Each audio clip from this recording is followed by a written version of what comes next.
దేశ ప్రజలందరికీ కూడా గాంధీ జయంతి శుభాకాంక్షలు. విషయాలు కూడా మన ముందు తరాలకి కానీ మాకు కానీ ఆదర్శంగా చాలా మంచి మంచి మాటలు చెప్పినారు. అదేవిధంగా తను పాటించినారు.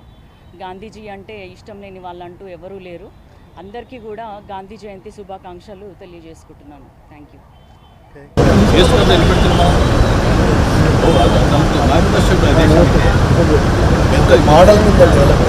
ఇది డిజైన్ కూడా ఉంది.